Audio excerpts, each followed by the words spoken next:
All right, so welcome to the cover pass. The cover pass is going to be the very last pass that we're covering over on our live stream lectures. And then we're going to be moving on to a next type of move for the next live stream series. But I'll go over that at the end of the live stream. But yeah, without further ado, I guess let's go over the cover pass. I mean, we could get over it too because I'm so over it.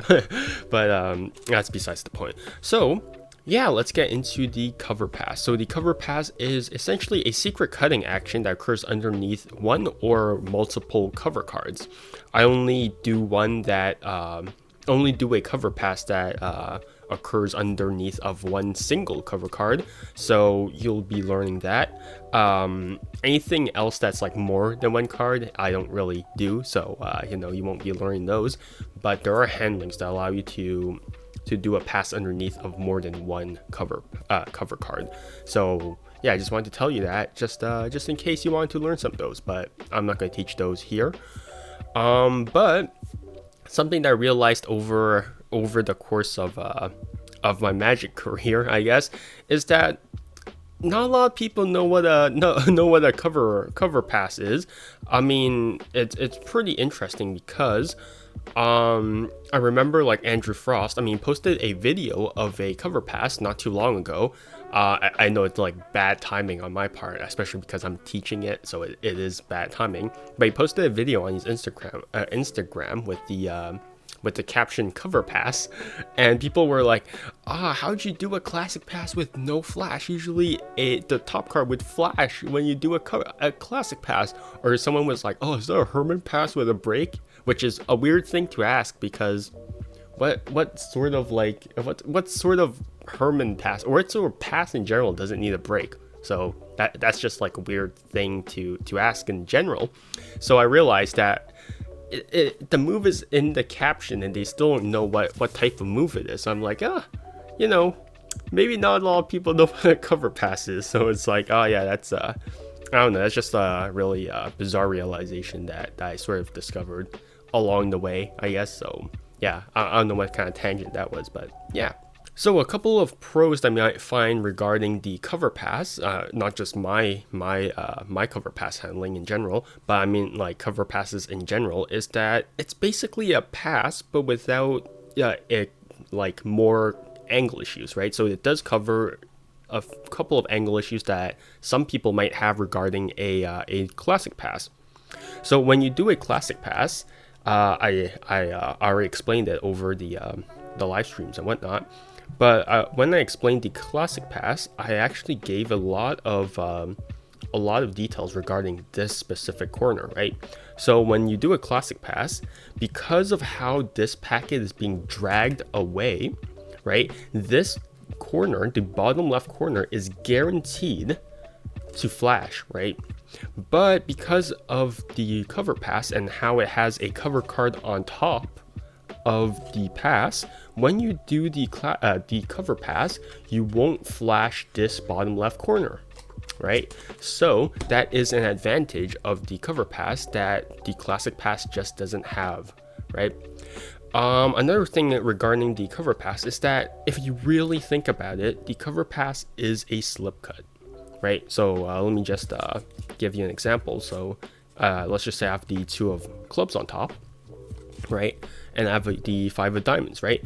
When I do the cover pass, right, I'm essentially doing a slip cut, right? Because if I have the 5 of diamonds in the center and I have the 2 of clubs on top again, and if I just did a slip cut, that's essentially the same exact action as a cover pass, right? The only difference is, well, I'll get into that later, but there is basically one difference, and it's not really regarding like mechanics. It's more or less regarding property, but I'll get into that later. But one thing that the cover pass, like the other passes, like the Herman or the classic pass does, is that it has an inbuilt context of nothing happens, right? So when you do something like a let's just say you do something like a when you do something like a cull, right, you can say that, oh yeah, I closed the spread, right? So something does happen, you're closing the spread. But especially when it comes to passes, right, when you do this, because because the deck doesn't change any state, right, because it remains in its constant like position or whatever, right, you can say that nothing happened. And that is the context behind it, is that technically nothing happened, right, in the external reality. But again, I'll get into that a bit later on. But there are a couple of cons regarding the cover pass as well. So one thing is that I just said there's no like outer reality because there's nothing happens technically. Yeah, there is technically no other reality for the cover pass in general. So when you're just doing a cover pass, you're just standing there awkwardly, because why would you do anything, right? So you're just doing this. Oh yeah, here. Oh yeah, what a nice day, right? What a nice day. Yeah, I screwed up this one. Yeah, right. So your hands are just together for an awkward amount of time, and you need that to accomplish the mechanics. But context-wise or external reality-wise, nothing really justifies it. So it like from a spectator's point of view, you're just standing there, right, doing this, right, and then you're doing something else. So there's no context behind it, right? Another con behind this move is that, man, it is so slow. It is such a slow way to. It is such a slow move. Like, I don't know if I mean, I posted this on Instagram. I also posted this on YouTube Shorts. But when I was doing the cover pass, I think that to take like from the square up, well, no, it was from the selection to the pass, right, to showing that the card went to the second from top position, right, that took 9 seconds.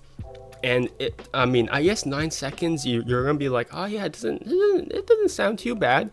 But 9 seconds, especially if you're performing like really high energy and whatnot, 9 seconds is so drawn out. 9 seconds is so long. So it's just generally a very, very slow move, and that is why I'm not necessarily the biggest fan of the cover pass. Another thing is that it's such an unoptimized way to get a card second from top. If you really think about it, why would you do a secret cutting action to get a card second from top? That doesn't really make any sense, right? Usually, I mean, if you're a magic person, I guess if you're a magician, you would just do like a tilt, right? You would do a tilt because that's a lot more effective, because you're just placing one singular card second from top, right? That's way more effective and efficient as well. But for a cover pass, well, look, I have to retain this top card, and I have to cut this packet to the bottom, and I have to make sure I don't flash anything, and it's also very slow. So it's just very inefficient. It's so unoptimized that it drives me nuts that people are still like, yeah, cover pass, yeah. But it's just like, yeah, I hate this move so much. But yeah, the last disadvantage or the last con for this move is that, unlike the cover passes or the other passes, right, the not the other cover passes but the other passes in general, right, so the Herman, the other classic pass, the free turn pass, so unlike those three types of passes, this move doesn't preserve stack order. So when you're doing a pass in general, when you're just cutting the cards, you're essentially just giving the cards a cut, so you're preserving a stack of cards, right? So if you're doing Pneumonica or Cy Stebbins or the Aronson stack, right? All of this is technically still in the same order. You just need to undo a cut, and then you're back in the original stack order, right? But for the cover pass, because this card stays behind, when you do the pass, you're disrupting the stack order, and that is a disadvantage for some people, right? I mean, you do get the advantage of like, oh yeah, you get a invisible pass technically, but you do have to sacrifice some things for it. And I guess like some people might not like. it doesn't matter for some people, especially not for me because I don't do like stack work, but for some people who do stack work, it is not the best thing ever. So let's compare the cover pass to just some different moves, right? Some different slides. So as I mentioned before, a cover pass is essentially a slip cut, right? This is essentially just a slip cut, and that's the cover pass, but done in an overt action.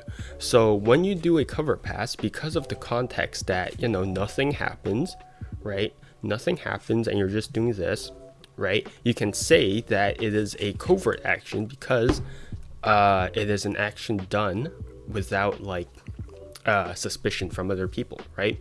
Or without like an external action, right? But when it comes to the slip cut, you have to execute an actual cut to accomplish what a cover pass would do covertly, right? So you have to do an actual action in the external reality to accomplish a slip cut, right? So that is a disadvantage. That's like a comparison, is that while they accomplish the same thing like mechanics wise, the slip cut, there is an external reality of cutting the cards versus the external reality of the cover pass where it's like nothing happens, right? So that's two different things. Now regarding the tilt is again another move that gets the card second from top or anywhere from like around the top, right? Again, there is an overt action of you taking the card and then slipping the card second from top. That is an overt action. There is an external reality to that. But for the cover pass, again, there's no external reality. You're just doing nothing, technically, right? So again, there's an overt action of you taking the card and slipping it somewhere in the center of the deck, whereas the overt action of the cover pass is closing the spread, and then that's it, right? So that's just another comparison. Now the last move that I'm going to compare the cover pass to is a classic pass, but you're doing it with an extra card, right? So you pretend you have your two of spades and you just add this card on top, and then you just do a classic pass, right? So let's just compare that to a cover pass, right? Generally, this is more efficient because of how much faster the classic pass is, right? Rather than having to do this and then right, to accomplish what a classic pass would do with an extra card, right? Now this I mean, I guess it depends on what you want, but generally I would say that having a classic pass, doing a classic pass with an extra card on top, right, is a lot more efficient than just doing a cover pass, because of how much faster it is, right? Because of how much faster it is, and you also have the added bonus of preserving stack order, right? So again, like I mentioned before, if you're just giving the cards a cut, you're retaining stack order. But if you're just leaving the top card behind while doing a cut, you're not going to preserve stack order. So there is that sort of disadvantage, which you don't get, especially when you do a classic pass with a extra card, right? Now there is now the comparison is that when you do a classic pass with an extra card on top of this, that's a blank card. Okay, when you do a classic pass with a card on top, right, you're going to get this flash regardless, right? But that's the whole point of the cover pass. The cover pass is that you don't get this flash, right? So it all depends on what you really want. But personally, I would just do like a classic pass with a extra card on top of the selection, because why not? Yeah, it's so much faster, and it's just like, yeah. But again, it all depends on what you want. Yeah, personal preference. That's the crux of Magic. So let's move on to the history. The history behind the cover pass is generally kind of interesting. So there are mentions of a cover pass back in 1896. 1896. It comes from a magazine. It's German, so I can't pronounce it, but it's by Frederick W. Conradi Horster. I think that's how you pronounce his name. And the problem with this historical reference is that it's not really a fully fleshed out description of the cover pass. It's like a really brief description of the cover pass, but it's so brief that we can't even tell if it's a classic pass or if it's a hermit pass. So it goes like, it's so like brief that we can't even tell that, which is sort of interesting. But that's where I believe that's where the first mention of the cover pass comes from. I believe the first fully fleshed out version or description of the classic pass or of the cover pass comes from Ellis Danion's Magic. Magic was first published back in 1903. And that's where the fully fleshed out description of the cover pass comes from. But as we've come to know, it's actually not Ellis Danion's move. Ellis Danion actually got that move sent to him by a letter, right? A letter that was sent to him by someone by the name of Clinton Burgess. Clinton Burgess sent the description of the move through a letter, and I guess over time it just became attributed to Ellis Danion. So yeah, that's a misassociation or miscrediting, even though we do know that the move has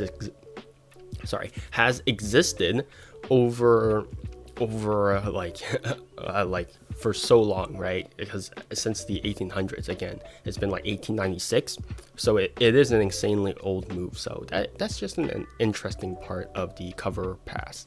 Generally, I do like to start off the cover pass from a spread. And the reason why I start off from a spread is because, well, this has the same benefits of the classic pass. So if you remember the classic pass, when I do the classic pass, I actually just prop this deck up into the fat of my thumb, right? And I do this as I display this card, right? So that is a bonus of doing it from a spread. So if you don't remember it from the classic pass, or you're new here, when I spread the deck and I have a card selected, as I'm showing it around, I'm actually just taking my thumb over here, my left thumb, and I'm going to lift this deck portion, right? So when I lift it, you'll notice that the fat of my thumb goes along with my thumb, right? And through this, I just need to release this packet through my thumb, and now you'll notice that the bottom left corner of this packet is now resting on top of the fat of my thumb, right? And the reason why I do this is because when you do a classic pass, if you noticed, right, when I do a classic pass, I have to shift this deck upwards regardless, right? If I do this step in advance, this means I don't have to shift the deck upwards anymore. I can just go directly straight into a classic pass, right? So if I do that with a cover pass, I get the same benefits. So now I don't have to. So now when I do a cover pass, I don't have to shift this deck upwards. Now this deck is already shifted upwards in advance for a cover pass. So that is an added bonus to why I do it from a spread. But the other reason why I do the cover pass from a spread is because this actually allows me to start the pass in advance, right? So I'll get into that a bit later, but generally I started from a spread because of efficiency, right? Because one, I can start the pass in advance, and also two, I can basically optimize my pass, right? I can basically just pop it up and yeah, just skip a step in the pass mechanics, I guess, if that's how you want to describe it. But the very next step that you're going to do from a cover pass is that when I close the spread, I move my index off to the side and I move my middle ring and pinky finger out of the way. So now this packet is basically clipped in between of my thumb and of my index, right? And you'll notice that it's basically just the first joint only. And the reason why it's just the first joint only is that if I wrap too much of it, well, now my joint is going to be the first thing that contacts this packet, which is something that isn't really ideal, because the reason why I have only the first joint like wrapped around this is because now this card, the card that's like in the spread, or like the first card in the spread over here, contacts the nail instead, which means that there's less friction. Because if I had my joint on top, if this contacts it, there would be too much friction and this card would be left behind, which isn't something that I want to do, right? Because I know like some people like to have like this or whatever, but personally I don't really like it. So that's why I want this card to glide on top of this packet over here, right? And also this having the nail there does benefit the mechanics later on, which I'll get into just a bit later, right? But generally I do hate grip changes when it comes to moves, right? So when you see me doing like a Larry Jennings bottom palm, the bottom palm usually requires you to shift your mechanics there and then do the bottom palm. I don't really like to do that because, again, I hate grip changes in general. But the reason why my index moves is that there's two reasons. Is that it leads into the ending of the cover pass, so I let slide, and also it leads into a different sort of move, and that's also why I have my index move.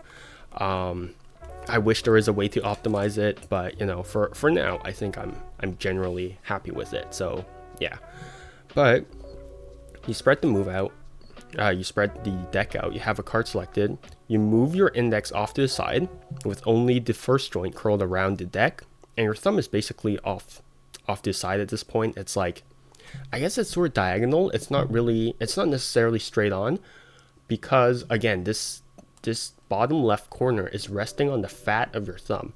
So even if you wanted your thumb to be straight, it wouldn't be anyways because of how it is. So you want your deck to be in this position. So bottom left corner resting on the fat of your thumb is diagonal to the left long edge of the deck, and the joint of your index finger is curled on top of the deck, like so, right? And now you're going to close the spread. I mean, the fingers sort of move out of the way, so your middle ring and pinky finger move out of the way as you close the spread. You're doing a couple of things at once, right? So when you close the spread, you're placing your thumb on top, and then after you're done placing your thumb on top, you're also going to transition your right hand into a billow grip. So if you don't know what a billow grip is, it's your middle ring and pinky finger are on the front short edge of the deck.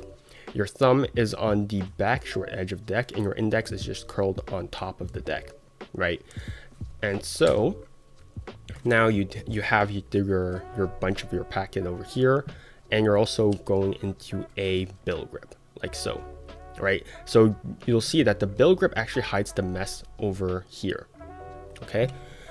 And so I grip the deck in a billow grip, and you'll notice that my thumb is actually on the leftmost corner over here, because if I went over here, if it went more over in the center of the deck, like so, I would be gripping this packet as well, which would contribute to more friction, and that's something I don't want. So I want my thumb as much out of the way as possible. So I want it to be in the leftmost corner as much as possible. And then the third thing that's happening is that I'm tilting the deck off to the side. And because of the nail, because of my left index's nail, because there's no friction, this packet is going to fall out, right? And because this packet is falling out, now I need to curl in my middle ring and pinky finger, which allows this packet to be caught over here, right? So this is the state of the deck without my right hand. But because my right hand is currently hiding it, this is what you get, okay? And Yeah, so this is the current state of the deck. So you'll see that the card is basically propped up like so, and this packet is sort of just leaned off to the side like so. I can't really adjust it. I wish I could, because if I did, this packet would fall out. But yeah. So this is the current state of the deck. And now, there was a problem where some cards were left behind. So if I did the cover pass, right? So if some cards were like left behind during the cover pass, right? If this happens to you, what you could do is that you can just let gravity take over. So eventually, if you tilt the deck enough, these cards will fall out because there's no friction keeping them here. So the moment that these cards fall out, what can happen is that now you can just grip everything, right? Because all these cards are out because of gravity, you can just grip everything, and now you can complete the cover pass, right? So if cards are still being left behind, just let gravity do the work, and then they'll naturally fall out onto the rest of the cards. And yeah, that wouldn't be a problem. So yeah. So the next thing that you're going to do is that once you're in this step, you're basically clipping this packet in between of your middle ring and pinky finger and your index as well. So you have this packet clipped in between of these fingers, right? So you have this, and what this allows you to do is that now you can begin pulling this packet down,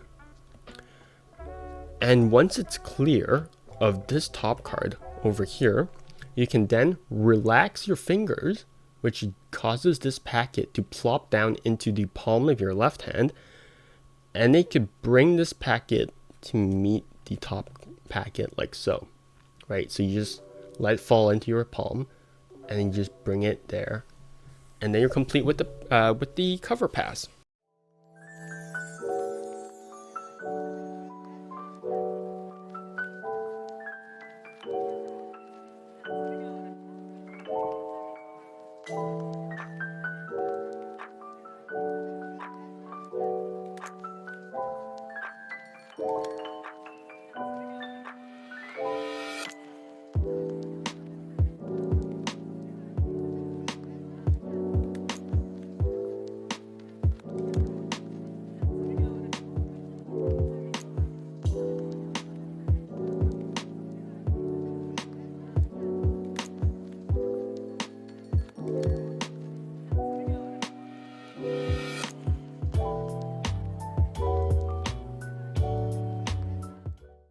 There is one thing that I do like to do, and that is after the cover pass, right? One thing that I screwed that up.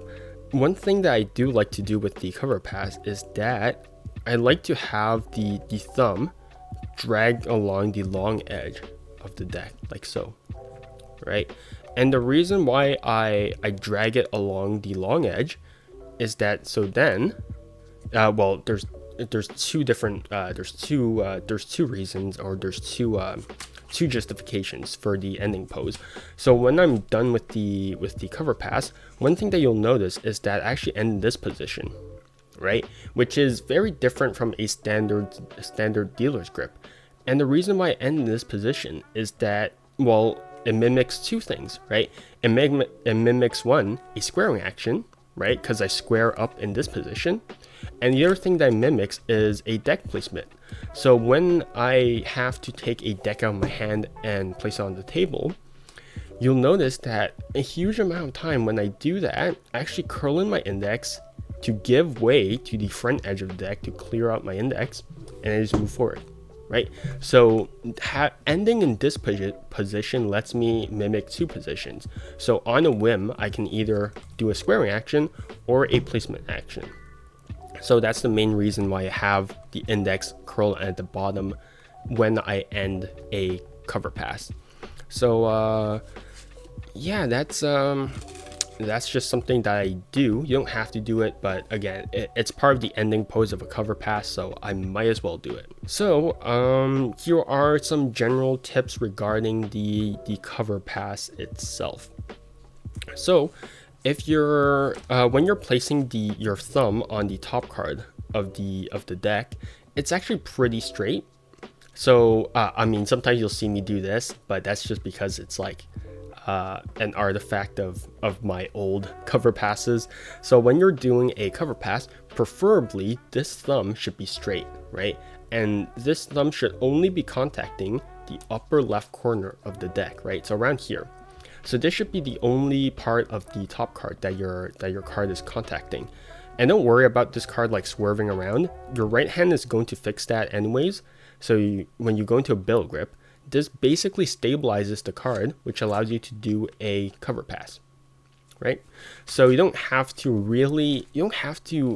place too much of your thumb on it, right? You just need to place like just enough to let this card stay behind, and that's enough to let this card just let this card stay behind, and you can accomplish the cover pass, right? So it really is friction based, so you don't need to apply pressure at all. The other thing is, the other general tip that I can give you is that the best angle for the cover... Stop giving me a blank card. Sheesh. But the other tip that I can give you is that the best angle for the cover pass, as you've seen throughout this entire tutorial, is from the top, right? From this angle, this is where the best angle for the cover pass is, right? Because that's where you get the full... That's where you get the full cover of this top card, right? Because if I need to do the cover pass from the front, right, you would see this packet like clearing the other packet, which isn't very elegant, I guess, and it doesn't really contribute much to the mechanics of the move. So preferably when you do a cover pass, you want this to be like the only thing that they see, right? If it's anything less or more, I guess it doesn't really matter, but you don't want too much of it or else it will flash, okay?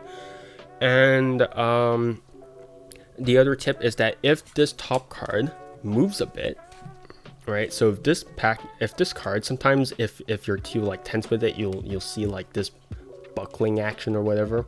If this starts happening with your card, just try applying a bit of pressure. Just try pushing down with your index finger, right? So just push a bit down with your index finger, and this will counteract the movement of the packet below. So the main reason why this card starts moving is because the packet is contacting it and it's just flailing around, right? So you're gonna counteract that by applying pressure with your index finger. So that's just another tip for the cover pass. So the last tip that I can give you regarding the cover pass is that if there's a clicking action, which can happen, sorry, I'll just try to get it. Right, so if that happens, I don't know if you heard it, but probably. So if that happens, it's probably because the packet is trying to free itself before it's clear of the top card, right? So the reason why there's so much noise is because this happens, right?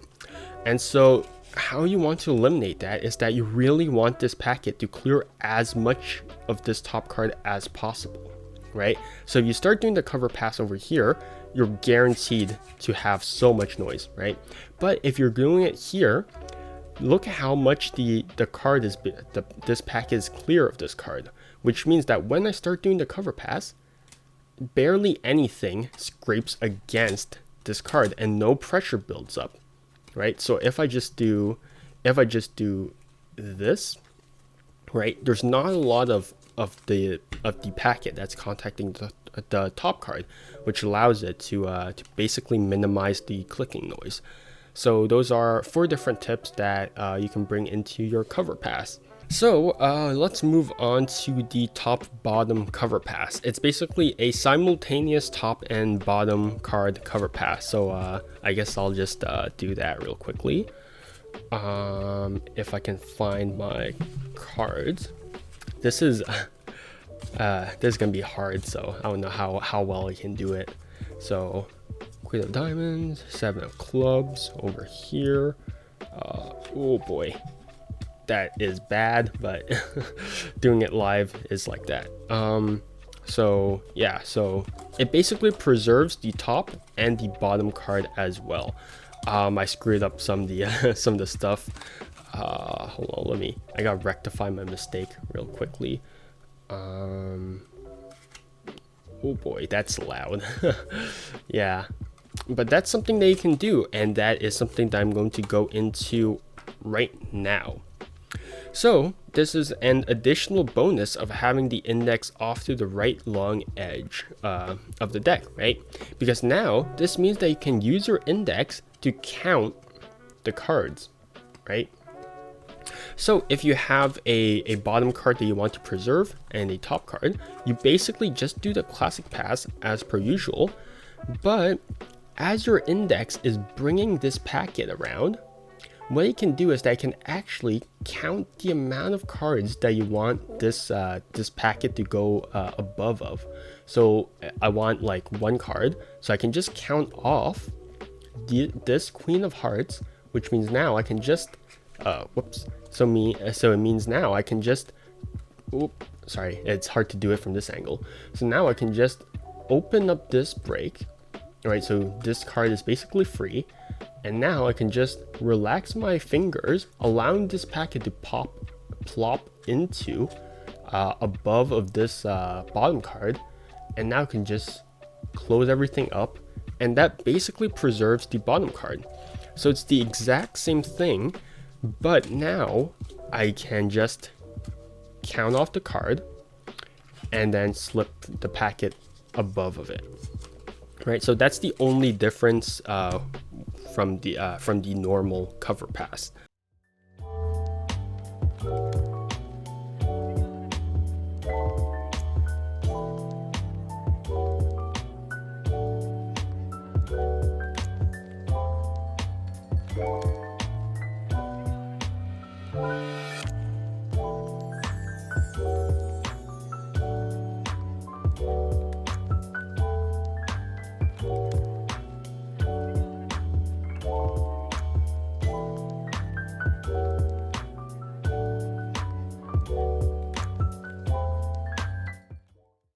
There are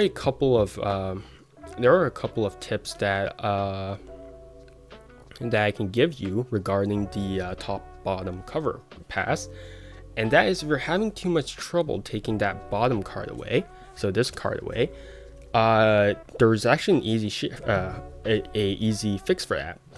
So one thing that you can do is that you'll notice that when I do the cover pass, this like knuckle, it's not really like a knuckle, but the base of my index over here is actually contacting this card over here, which means that now if I really wanted to, I can just shift the palm of my hand slightly to the right, which also lets this bottom card shift to the right as well, right?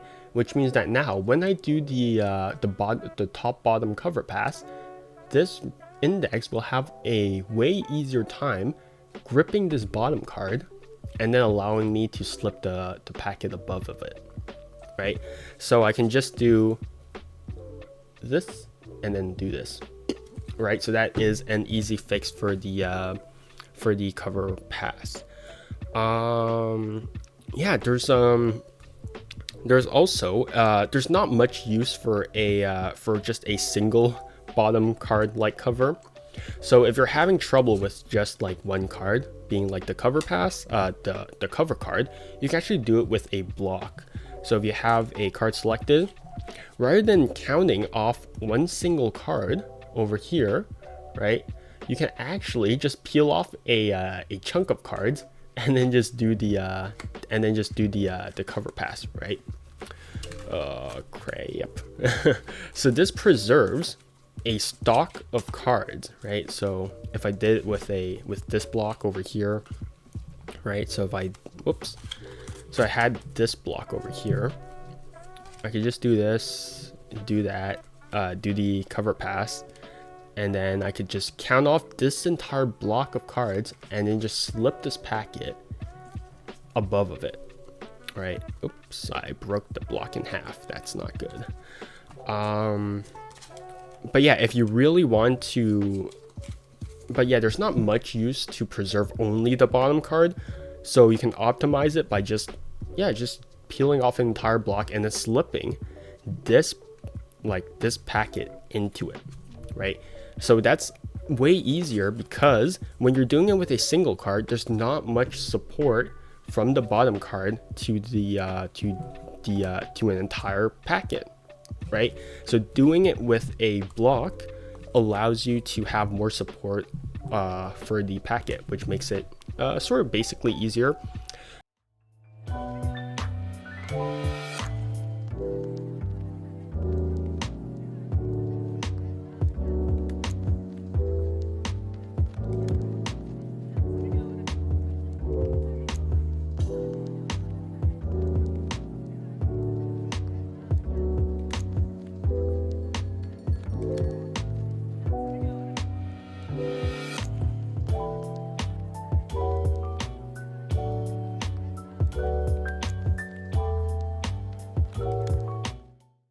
Also, I forgot to mention this, but the top bottom simultaneous cover pass actually comes from a guy by the name of Goodlet Dodson. So he didn't really publish it, but he mentioned it briefly in a book called Expert Manipulative Magic back in 1933. There he says like, you can also maintain the bottom card as you do a top card bottom pass using your thumb. So that is something that is mentioned. Arthur Buckley, the person who wrote the classic Magic book, Card Control, also has one in the Card Expert Entertains. So those are two of the oldest sources that I know of for the top bottom simultaneous cover pass. So let's go into some covering actions for the cover pass. I mean, but generally you can apply any sort of cover that you do for the classic pass onto a cover pass, right? So, whoops, what the frick? Sorry, I got confused. So one thing that you can do is that you can actually do a display pass. So if you don't know what display pass is, it's you show like, you have these cards selected and whatnot. So you can do that for a cover pass as well. It's the same exact thing, right? So you just do your cover pass, right? You finish your cover pass, and now you're just gonna peel off packets from the packet in your right hand. So your middle ring, your middle and thumb are just gonna take packets off and just like plop them down into your deckhand as you show this bottom card in your right hand, right? So you're just gonna do this, right? So you're like, you can select any of these cards, right? So that's the display pass that you can do for the cover pass as a covering action, right? So here you can select any of these cards, and that is a covering action for the cover pass. The other thing that people do is that they actually do it with a riffle. So here you have your card selected, here cover pass, and then riffle, right? So it's the same exact thing. You just do your cover pass, and the card that's on top and the packet that's in your right hand, you just riffle, right? After you're done the cover pass, right? So here, cover pass, riffle. Right, I'm going over these relatively quickly because I already touched on all these for the classic pass, so I don't really feel like explaining them again. But yeah, if you really want to learn them, then you go over to the classic pass, because yeah. So the last cover that you can do is a dribble, right? So here you can do your classic your cover pass, and now with the packet in your left hand, just dribble the cards, and then you're done. So there's a couple applications that you can do. So one thing that you can do is that a control, obviously, you can do a control that is second from the top. So that's just the basic function of a cover pass. The other thing that you can do is that it's basically a replacement for a slip cut. So if you're not familiar with a slip cut, this is a slip cut. Anything that requires a slip cut, you can do as you can replace with a cover pass. But again, because the cover pass acts as a covert action rather than an overt action, there are some different benefits to that as well, right? So you can go ahead and look at some slip cuts and see how the cover pass can replace it. The last thing that that I guess is that you can sort of apply the cover pass into is sort of to transition into a half pass. I'm not going to teach the half pass here, but one thing they can do for a cover pass is that because you have this this cover card, you can basically just transition into a half pass, right? So if you have you don't even need the card selected, but you can, if you just have this and you want to reverse like this packet over here, you basically just do a cover pass, and then as you're bringing this packet down, rather than letting this finger relax, you just bring everything to the bottom like so, and that reverses this card. So you can do a cover pass and then a half pass. Again, I'm not going too deeply into this because I don't think it's mine, and also it's like, yeah, I'm not going to go too deeply into the half passes in general, because yeah. So I'm gonna have a new segment, and that is called taking a look at moves from the external reality. So let me just show my face real quickly. So I hate passes, and it's mainly because they sort of look stupid, right? They're mechanically really interesting, but they kind of look really dumb in the first place. So the external reality is for a cover pass is that your hands are together for a bizarrely long time, right? So obviously we as magicians know that if we're doing this, yeah, cover pass is happening, right? So if I do anything like this is a cover pass. We automatically associate that with a cover pass. But that's the internal reality. That's how we perceive moves. That's how we perceive decks, right? But from an external reality, from a spectator's point of view, this looks really stupid. Why are your hands together for such a long time? That makes no sense, right? You can add a covering action, that's true, but that won't change the fact that you have to do this and then do the covering action, which is like, why? Right? So it doesn't change the fact that there's a bizarre delay in the external reality before you have to add a covering action, right? It just looks stupid, and also like no amount of like justification can sort of cover that, because again, the covering action takes place after this thing, right? If it took place during this, that would be a different story. But because the covering action has to occur after the shift is done, that basically gives it like that. There's no point in a covering action at that point, right? But because the covering action occurs after the spectator is already like, why are your hands together for such a weird time doing like this, right? Because it occurs after that, there's basically, it's impossible to justify why your hands are like this. If it occurred as you did your cover pass, that's a different story, because the external reality would be, oh, he's dribbling the cards. But now the external reality is, why are your hands together for such a long time and then dribbling the cards, right? So it's just really bizarre. So one thing that I like to do is to show the pass from a distance. To just show the pass from a distance in a context of a routine. So let me just do that.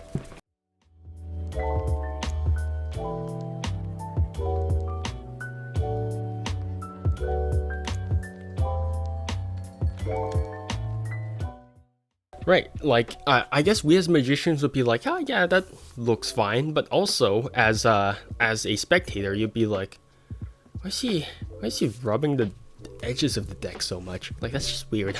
So historically, I understand why the pass became such an important move, right? I mean, I spoke about the history back in the classic pass section, but with all the technique and all the theory that we have, it's like, especially today, it's sort of baffling how passes are still relevant today, right? Because again, there's no context behind these moves, and they also just make really no sense that you're just like talking really energetically and then you suddenly slow down to do a move, right? You're just, and then you move on, right? It's so bizarre.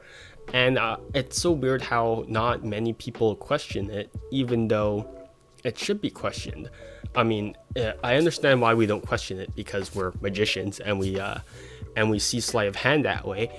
But we should really start seeing moves from the external reality, because of how ridiculous some moves just look without proper magician-y eyes, I guess. So yeah. Now, if you want to learn the cover pass, there's a bunch of resources out there, right? So the first place that I learned the top card cover pass was actually from a download by Jason England. I'm not sure if he's still relevant nowadays, but back in my time, he was still relevant. I mean, he was the go-to resource for card slides. So Jason England has a download called the Top Card Cover Pass, which is on Theory 11. Harapan Ong has teaches the cover pass on his masterclass. The Card Classics of Ken Krenzel by Ken Krenzel, written by Harry Lorraine, is sold as an ebook, and yeah, he touches on the cover pass again. The complete Walton Volume 1 by Roy Walton describes the cover pass as well. Best of Friends Volume 1 and 3 by Harry Lorraine, it's sold as an ebook.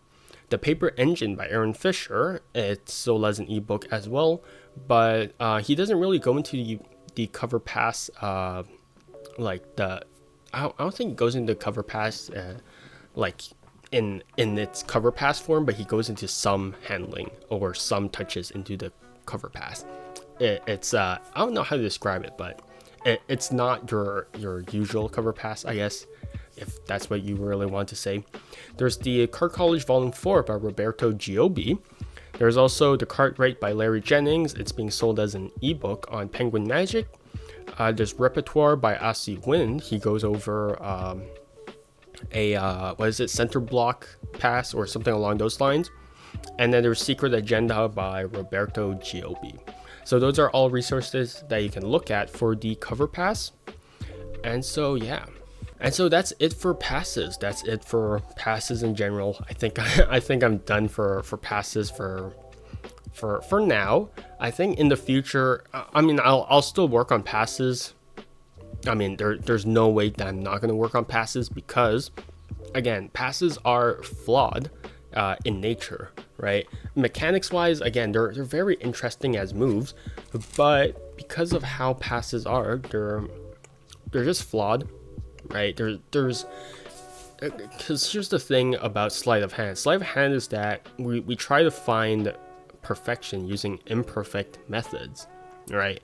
And passes are as imperfect as you can get, because on one hand, like, they're really efficient, but on the other, man, they suck. So I think yeah, I'm just gonna be constantly working on it over like my entire lifetime. I think like even with like 5 lifetimes, I'm still not going to be able to perfect the pass, because you know it's flawed in nature. You can't perfect something that's like inherently flawed. But yeah, anyways, I don't know why I went on that tangent, but yeah, I'm not gonna cover any more passes because well, I spent like the last last 7 months covering passes every month, and also I don't really have I don't have any more work on other passes. There's way more passes that exist, but I'm not gonna cover them. If you want to learn them, I'll actually make a video on a pass tier list. So tier lists are I'm just gonna like place my passes on tiers, in tiers. So I'll list all the resources for those passes in the comments below, as I usually do for any video that I do. If you want to learn passes, or if you want to use passes, then yeah, just use passes. But me personally, I think they're very inefficient moves and they lack proper context. You're just stuck with this, right? And people use that as an excuse. People use the excuse that, oh yeah, we're magicians, we can get away with that, to get away with that crappy context, even though realistically, if you're stuck doing this, that looks really stupid, right?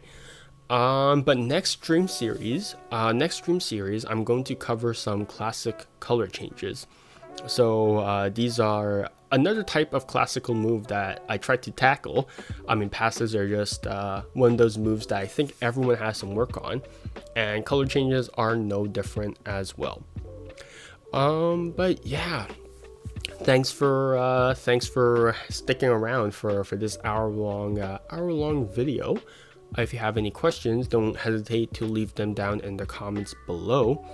Again, I'll leave all the resources to the cover pass down in the comments. Down in the comments. Regardless, stay safe, stay healthy, and see you guys on the next one.